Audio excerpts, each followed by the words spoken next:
আসসালামু আলাইকুম গাইস, কি অবস্থা সবার? আশা করি ভালো আছেন সবাই। আমি আল্লাহর রহমতে ভালো আছি। তো গাইস, আজকে চলে আসলাম। ব্যালেন্সে 40,000 আছে। তো ক্রিস্টাল দিয়ে প্রথমে শুরু করি। এই গেমসটা খেলতে ভাই ভালো লাগে অন্যান্য গেমসের তুলনায়, বিকজ ভালো একটা প্রফিট দিয়ে দেয়।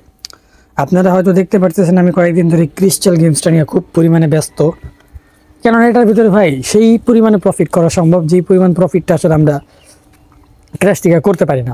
ক্র্যাশে করলে ভাই প্রত্যেকটা গেমসের সাথে সিমিলার, ঠিক আছে, বাট একটা জিনিস থেকে একটুখানি ভিন্ন। সেটা হচ্ছে ভাই গেমসগুলোর কনসেপ্ট। এখন আমাদের প্রয়োজন হচ্ছে এই কনসেপ্টগুলো বোঝা। এই গেম প্লেগুলোর কনসেপ্ট যদি আমরা বুঝতে পারি, আসলে আমরা উইনার হতে পারবো। এখন কনসেপ্ট বলতে কি বা কনসেপ্টগুলো আপনি কীভাবে বুঝবেন সেটা সম্পর্কে আমি আপনাদের একটু ধারণা দিই। বা কনসেপ্টগুলো কেমন আমি আপনাদের একটু বোঝাই। দেখেন, প্রথমত আমরা ক্র্যাশ গেমটার একটু কনসেপ্টটা বোঝার চেষ্টা করি। এই গেমসটা মূলত একটা এটার ড্যাশবোর্ডে রয়েছে একটা রকেট উড়বো। এটা যত সময় পর্যন্ত উড়বো তত সময় পর্যন্ত তোমার টাকাটা বৃদ্ধি পাবে। এখন ওটা যখন ফেটে যায় তখন কিন্তু তুমি টাকাটা নিতে পারতেছো না, ওটা তোমার টাকাটা লস হয়ে যায়। তো ওই রকেট ফাটার আগে তোমাকে টাকাটা টেকুইন দিয়ে দিতে হবে, তাহলে তুমি সেখান থেকে একটা ভালো প্রফিট নিতে পারতেছো। অ্যান্ড এটা যত বেশি সাহস বা রিস্ক নিবা তত বেশি উপরে যদি যায় তাহলে তুমি প্রফিটটা নিতে পারতেছো। তো ক্র্যাশের মেনলি এটা একটা বিশাল কনসেপ্ট। এই কনসেপ্টের উপরেই গেমসটা। এখন তোমরা যদি মনে করো ভাই আরও কয়েকটা গেমসের কনসেপ্ট বোঝান, তো ইন্ডিয়ান পোকারের কনসেপ্ট আমরা অনেকেই বুঝি না। এটার ভাই কনসেপ্টটা খুবই ডিফিকাল্ট, এটা আমার মাথা মাঝে মাঝে ঢুকতো না, বাট এখন আপাতত এটা বুঝতেছি। এই গেমসটার ভিতরে যে কার্ডগুলো আসে, ওই কার্ডগুলোর উপরে আসলে তোমার ডিপেন্ড করবে কত টাকা প্রফিট হবে, কত টাকা লস হবে। যেমন দেখো, ওখানে যদি 3টা কার্ড একবার মিল পড়ে তাহলে তুমি 50-এ বাড়ি মারতে পারতেছো। কারণ স্ট্রাইক ফ্লাশ এটা আমি বুঝতেছি না কেন যে 75-এ দিয়ে দেয়। এটা মেবি একবার পাওয়ারফুল যে কার্ডগুলো আছে সেই কার্ডগুলো একসাথে পড়লে তোমার 75-এ বাড়ি মারতে পারবা। ওকে, আর 2টা কার্ড যদি সিমিলার হয় তাহলে তোমার যে টাকা ধরবা সেই টাকাটাকে ব্যাক করবে। আশা করি বুঝছো। তো ইন্ডিয়ান পোকারের আসলে কনসেপ্টটা খুবই মজার। এখন আমি ইন্ডিয়ান পোকারই খেলতেছি ভাই, দেখি কি হয়। এটার ভিতরে আসলে ভাই ভালো পর্যায়ে একটা প্রফিট করা সম্ভব হয়। অলমোস্ট দেখতে পারতেছেন ব্যালেন্স আমার 1,03,4,000-এর মতো আছে। আর এই গেমসটার আমি আপনাদের কনসেপ্টটা বোঝাই। এটা এমন একটা গেমস যে গেমসটা আমরা সকলেই খেলাধুলা করি যারা একটু বেশি ব্যালেন্স নিয়ে আসি। এই গেমসটার মেন কনসেপ্টটা হচ্ছে এখানে কতগুলো কার্ড আসবে। যদি আপনার 3টা কার্ড সিমিলার পড়ে যায়, মিল পড়ে, তাহলে আপনি 50 বাড়িটা মারতে পারতেছেন। 50-এ গিয়ে আপনার এই দানটা উঠবে। আর যদি 2টা কার্ড মিল পড়ে তাহলে আপনি যত টাকা ধরবেন তত টাকা ব্যাক পাবেন। আর স্ট্রাইক ফ্লাশ যেটা 75-এ দেয়, ঠিক আছে, ওইটা মেনলি পাওয়ারফুল যে কার্ডগুলো আছে সেই কার্ডগুলো একসাথে পড়লে তুমি 75-এ পাইতেছো। বাট এটা অনেক রেয়ার। বাট একদিনে যদি তুমি 1 লাখ নিয়ে আসো, 1 লাখ না ভাই, 50,000 না, যদি 20-30 টাকা করে 50-60 টাকা করে মারতে থাকো একটা না একটা পাইবা। ঠিক আছে, এমন 5-6 মিনিটের ভিতরে পাওয়া সম্ভব। তো আজকে কিন্তু আমি ইন্ডিয়ান পোকার একটা ভালো প্রফিট টার্গেট নিয়ে খেলার জন্য আসছি। আর তোমরা যদি খেলতে চাও ভালো গেম প্লেগুলা এবং ভালো একটা প্রফিট করতে চাও, তাহলে অবশ্যই ইন্ডিয়ান পোকার, ক্রিস্টাল এবং ক্রাশ এই 3টা গেম প্লে করতে পারো। কিন্তু লো ব্যালেন্সও তোমাকে ভালো একটা প্রফিট দিবে, হাই ব্যালেন্সও ভালো একটা প্রফিট দিবে। এর জন্য তোমাদের নতুন একটা অ্যাকাউন্ট ক্রিয়েট করা প্রয়োজন।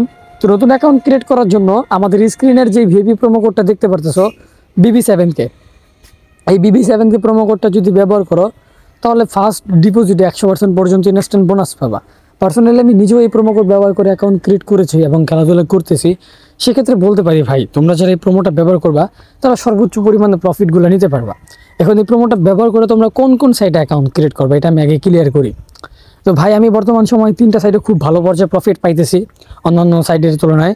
সেটা হচ্ছে ভাই প্রথমত মেলভেট, যেটা আমি খেলতেছি প্রেজেন্ট টাইম, আর হচ্ছে 1xBet, আর একটা হচ্ছে মেগাপুরি। এই 3টা সাইটের যে কোনো একটা তোমরা অ্যাকাউন্ট ক্রিয়েট করো অ্যান্ড আশা করা যায় তোমরা ভালো একটা প্রফিট পাবা। বিশেষ করে উইনিং সাপোর্টটা BB7K প্রোমো কোড ব্যবহার করলে সর্বোচ্চ পাবা। আরে ভাই ব্যালেন্স আপ ডাউন করতেছে ভাই, প্রচুর পরিমাণে একটা প্যারা দিতেছে। ধীরে সুস্থে খেলে যতটুকু পারি করবো আজকে। আর সবথেকে বড় বিষয় হচ্ছে ভাই, গেমসগুলোর কনসেপ্ট যদি আমরা না বুঝি তাহলে কখনোই কিন্তু প্রফিট করতে পারবো না। আমরা প্রত্যেকটা গেমসের কনসেপ্টগুলো বোঝার চেষ্টা করব। এই গেমসগুলো খেলার থেকে কনসেপ্ট যদি বুঝতে পারেন তাহলে আপনার কাছে ভালো লাগবে এবং আপনি বুঝতে পারবেন কখন প্রফিটটা দিতে পারে বা প্রেডিক্ট করা আপনার কাছে ইজি হয়ে যাবে। এই গেমসগুলো মোটামুটি সব কিছু প্রেডিক্টের উপরে চলে বা চিন্তা ভাবনার উপরে চলে। আপনাকে এই গেমসের ফিউচারটা প্রেডিক্ট করতে হবে। যদি ভাগ্য ভালো থাকে তাহলে অবশ্যই পাবেন। আর আপনার এখানে মেন একটা কাজ হবে, আপনি যদি এই গেমসগুলোর থেকে ভালো কোনো গেমস পান তাহলে সেটা নিয়ে কাজ করেন। ঠিক আছে, যেটা অনেকে খেলে না বাট আপনি খেলেন। আপনি আপনাকে আমি একটা জিনিস ক্লিয়ার করি, দেখেন আপনি একটা সাদা পেজের ভিতরে কালো দাগটা কিন্তু দিলে সাদা পেজটা দেখা যাবে না, কালো দাগটা দেখা যাবে। এটা কি আপনারা মানেন? অবশ্যই কালো দাগটা দেখা যাবে। এখন আপনি দেখেন এই গেমসগুলো আমি খেলি, আরও অনেক মানুষই খেলে। আমি যে গেমসগুলো খেলতেছি, crush, Indian broker, crystal, apple, এগুলো সবাই খেলে। এগুলো কোম্পানি জানে এখানে আসবে, এরা লস আপ ডাউন মার্কেটটারে মানে আপ ডাউন করে রাখাবে। বাট এমন একটা গেমস খুঁজেন যেটা অনেক কম মানুষ খেলে, দু একজন খেলে, and সেই গেমসটাতে যদি আপনি ঢুকেন একটা ভালো ব্যালেন্স নিয়ে, কোম্পানির অজান্তে আপনারা সেখান থেকে একটা প্রফিট বের করে নিতে পারবেন। ঠিক আছে, কেননা ওই গেমসটার উপরে কোম্পানির নজরটা খুব কম থাকবে, ওখানে মানুষজন নাই, তার পাশাপাশি ওটার একটা অ্যালগোরিদমটাও কাজ করবে অন্যরকমভাবে। প্রথম দিকে ওখান থেকে ভালো একটা প্রফিট করা সম্ভব। তো তুমি যদি এটা খেলো, এমন হতে পারে 5-10 হাজার টাকা নিয়ে গেলে মান্থলি 2 থেকে 3 লাখ টাকা পর্যন্ত ইনকাম করা সম্ভব হবে। এটা হচ্ছে একটা মেন ট্রিক্স। এই ট্রিক্সটা অ্যাপ্লাই করো। আমি যখন প্রথম দিকে খেলতাম তাহলে তখন আমি এরকম কয়েকটা ট্রিক্স অ্যাপ্লাই করছিলাম, সেক্ষেত্রে আমার বর্তমান সময়ে লস টস খুব কম হচ্ছে। আমি এখন যেগুলো ট্রেন্ডিং গেমস সেগুলোই গেম প্লে করি আর কি। এখন আমি বলবো না যে এগুলো খেলবা না, এগুলোও খেলতে পারো। আরেকটা বিষয় হচ্ছে যেখানে কম্পিটিশন বেশি সেখানে টিকে থাকাটা একটু কঠিন, আর এইসব জায়গায় কম্পিটিশনটা খুব বেশি, বুঝছো? এই জন্য তোমরা বললাম যে রেয়ার কোনো একটা গেম প্লে চুজ করো, সেটা খেলো। আর এখানে খেলে যে প্রফিট পাবা না এমনটা না, বাট এখানে খেলতে হলে তোমাকে ধৈর্য রাখতে হবে, প্লাস একটা আলাদা ট্যালেন্ট প্রয়োজন। এই জিনিসগুলো যদি নিয়ে খেলতে পারো তাহলে ভাই এই গেমসগুলো তোমার জন্য হবে প্রফিটের মানে একটা উন্মুক্ত জায়গা। আশা করি বুঝছো। তো যাদের ইচ্ছা আছে, যাদের একটা সম্ভাবনা আছে, তারা গেম প্লে করতে পারে ওই জায়গাটায়। তো অলমোস্ট আমার আগের টাকা ব্যাক করলাম, অনেকটাই রিস্কের মধ্যে খেলতেছি ভাই ব্রাদার। আজকে কিন্তু ভাই এরকম প্রফিট করার সম্ভাবনা ছিল। ওকে, দেখা হচ্ছে নেক্সট ভিডিওতে। আল্লাহ হাফেজ।